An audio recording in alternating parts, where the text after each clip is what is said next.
বন্ধুরা, welcome back to my channel. আমি অপরাজিতা বিশ্বাস। আশা করি তোমরা সবাই ভালো আছো, আমিও খুব ভালো আছি। আজকে যেহেতু পয়লা বৈশাখ, সেহেতু সকালবেলায় স্নান টান করে নতুন জামা কাপড় পরে রেডি হয়ে গিয়েছি। হ্যাঁ, আমার বাড়িতেও দুটো গপু আছে। আর দেরি না করে চলো তাদেরকে আমি দেখাই। চলো। এই যে হচ্ছে আমার বাড়ির এক গপু, যে সবসময় কান্না করে। নাই ধন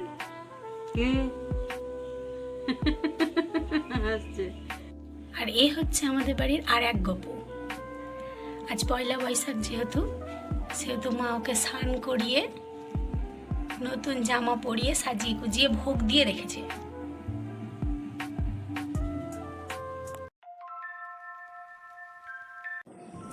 আজ শুধু পয়লা বৈশাখী নয়, আজ মঙ্গলচণ্ডী পুজোর উপোসও।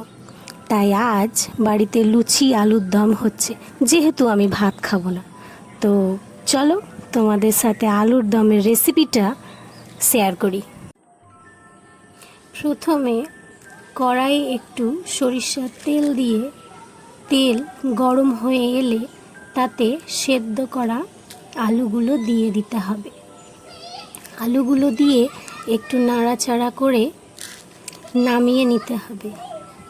তারপর কড়াইয়ে আরেকটু তেল দিয়ে সামান্য একটু চিনি দিয়ে তাতে আদা বাটা, জিরে বাটা, শুকনো লঙ্কা বাটা দিয়ে তাতে সেদ্ধ করা টমেটো দিয়ে তাতে হলুদ গুঁড়ো ও লবণ গুঁড়ো দিয়ে মশলাটা লো ফ্লেমে কষতে হবে।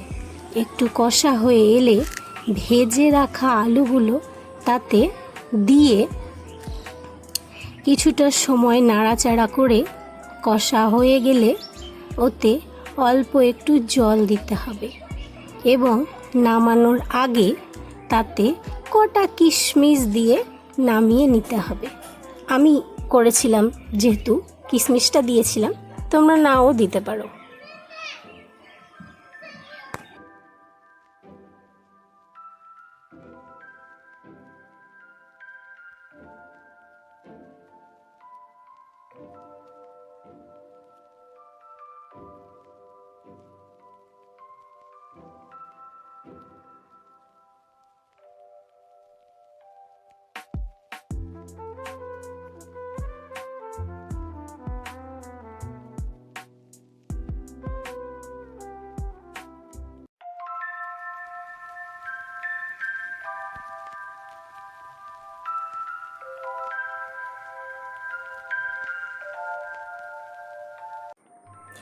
সব রান্না তৈরি হয়ে গিয়েছে, এবার খাবার পালা। এরা হচ্ছে আমার দুই দাদার দুই মেয়ে। আজ পুজো, তাই মা তাদের খাবারের নিমন্ত্রণ করেছিল, তাই আমরা সবাই একসাথে খেতে বসেছি। আর এরা এলে আমার ছেলে জয়ও খুব খুশি হয়, যেহেতু এরাও বাচ্চা। আর এরা জয়ের সাথে খেলা। আজকের এই ছোট্ট ব্লগটা আমার গপু সোনাকে দেখে শেষ করছি। এই যে একটা পুচকি, কথা বল।